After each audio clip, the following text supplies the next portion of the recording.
کہ بار بار بار بار بار بار دیکھیں تو حسن میں اضافہ نظر آئے، بار بار دیکھیں تو حسن میں اضافہ نظر آئے، اور دنیا میں اس کائنات میں کوئی اور ایسی چیز اللہ اور اللہ کے رسول کی ذات کے علاوہ نہیں ہے۔ دیکھیے جو لوگ سوات میں رہتے ہیں، کشمیر میں رہتے ہیں یا خوبصورت ترین علاقوں میں رہتے ہیں، کوئی نیا آدمی جائے تو اس کو دیکھے تو اس کا دل کھینچتا ہے، نرم ہو، اللہ نے کتنی خوبصورت، لیکن جو وہاں رہنے والے ہیں جو بار بار دیکھتے ہیں ان کی نگاہوں میں وہ حسن ماند پڑ جاتا ہے۔ اور اسی طرح اس دنیا جہان میں اگر کوئی آپ چیز حسین دیکھتے ہیں، بار بار دیکھتے ہیں تو اس کا حسن ماند پڑ جاتا ہے، لیکن اللہ نے جو اپنے محبوب کو حسن عطا فرمایا ہے اس کی شان یہ ہے کہ اگر کوئی دن میں 1000 مرتبہ دیکھتا ہے تو پہلی مرتبہ سے دوسری مرتبہ اس کو آپ کے حسن میں اضافہ نظر آتا ہے، یہ ہے وسیع۔ اور پھر آپ غور فرمائیں کہ صحابہ میں سے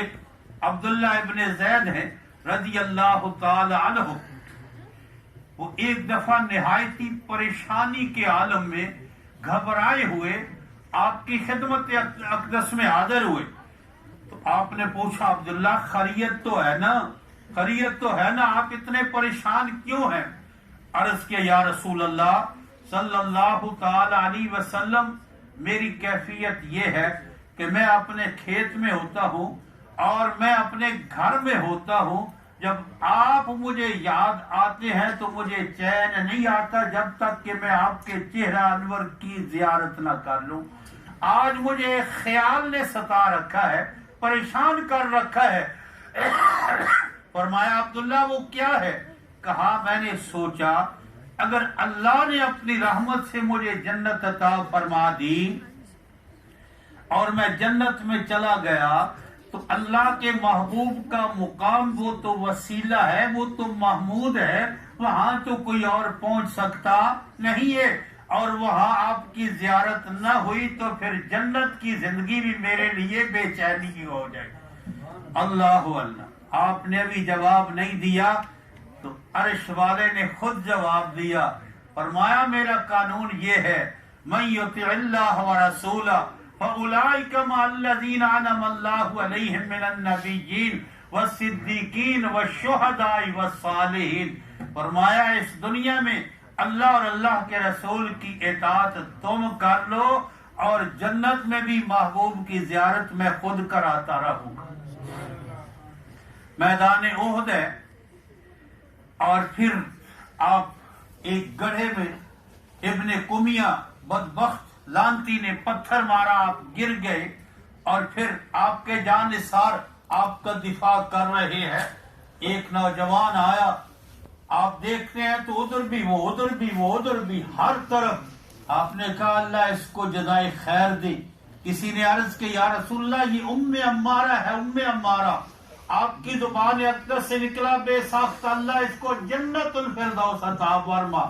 پیچھے مڑ کے دیکھتی ہے یا رسول اللہ جنت الفردوس مل گئی تو آپ نہ ملے تو پھر میں کیا کروں گی؟ آپ میرے لیے یہ دعا کریں کہ جنت بھی ملے تو آپ کے قدموں میں ملے۔ یعنی یہ وہ صحابہ کی محبت کا عالم تھا۔ اور یہی پھر عبداللہ ابن زید جب آپ دنیا سے تشریف لے گئے، قاری صاحب فرما رہے تھے یہی مہینہ آپ کا دنیا سے جانے کا بھی ہے، دنیا میں آنے کا بھی ہے، لیکن آپ آ کے جو کچھ دے گئے وہ تا قیامت موجود ہے، قرآن کی صورت میں، آپ کی سیرت کی صورت میں، اور اسی طرح موجود ہے جس طرح آپ دے کے گئے، اور اس میں ایک نقطے کا بھی فرق نہیں آیا۔